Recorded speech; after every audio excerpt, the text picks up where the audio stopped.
Do a little video today on how to shorten up a grip. This one here, the customer wanted the grip saved, so we removed it, cleaned up the old one, and now this one's here is pretty much done. I'm going to take it out of the vise, and then I will measure it and cut it later. What I'm going to do is second one, which he wants the grip removed and replaced. So what I like to do is I like to get them into the vise,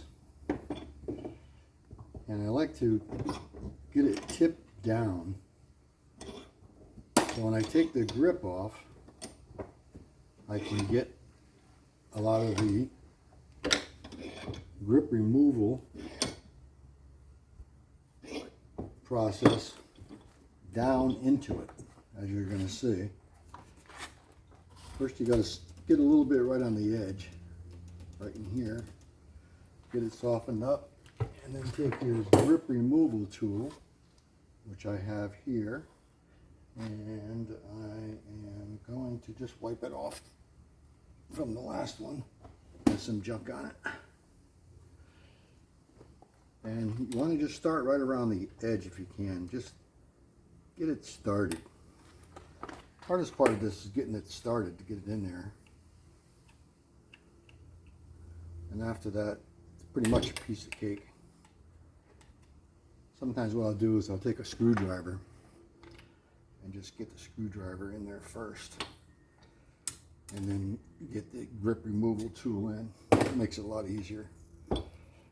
So just got a little bit grip removal fluid in there. So I just want to, let me lock this vise down here. So keep moving around. Just want to get it around the edge here a little bit. Sometimes they can give you a hard time, but you want to keep kind of spreading it out and putting some more juice in there. And push it down and turn it. Just like this. This one seems to be going a little bit better than the last one.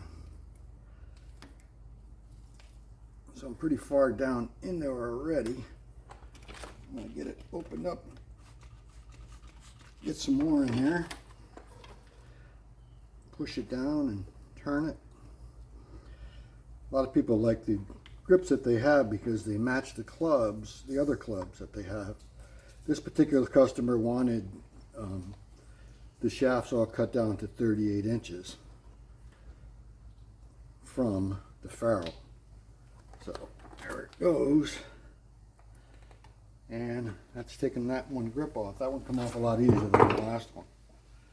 Now, a lot of people will just go ahead and leave the, let me adjust this camera a little bit. A lot of people will just go ahead and leave this on. I like to take them off, and it makes a better grip to put the glue on. So what I'm going to use the heat gun.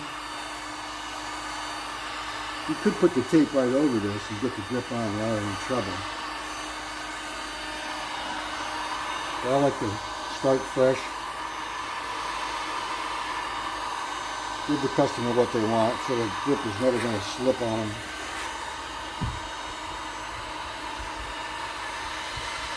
What this is doing with the heat gun is loosening up the glue behind this tape. So it makes it a little bit easier to get off.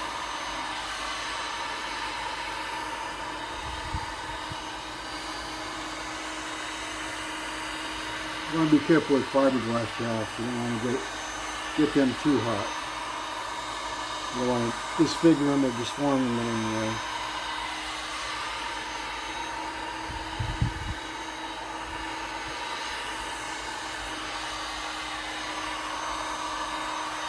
Hopefully that's got most of it. Get that heat gun in a place that's safe. I'm going to take my razor knife. I'm just going to pull down, try to get something going here.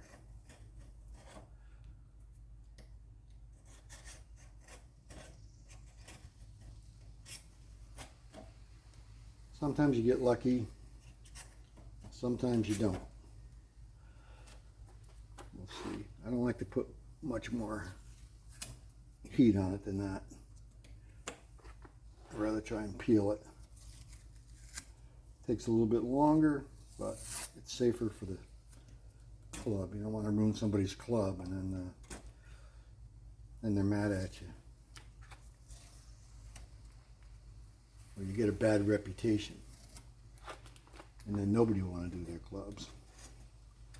Or want you to do them.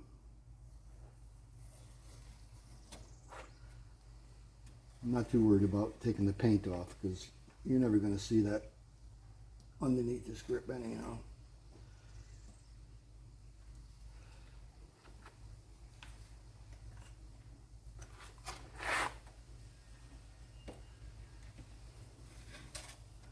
Now, after I get this all off, I'm going to turn the camera off.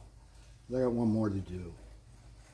And then I want to show you how I'm going to cut these shafts down and then put the grips back on. And the customer will be happy. You won't have to grip down on his club or like he's been doing. Choke down, I guess is the correct term.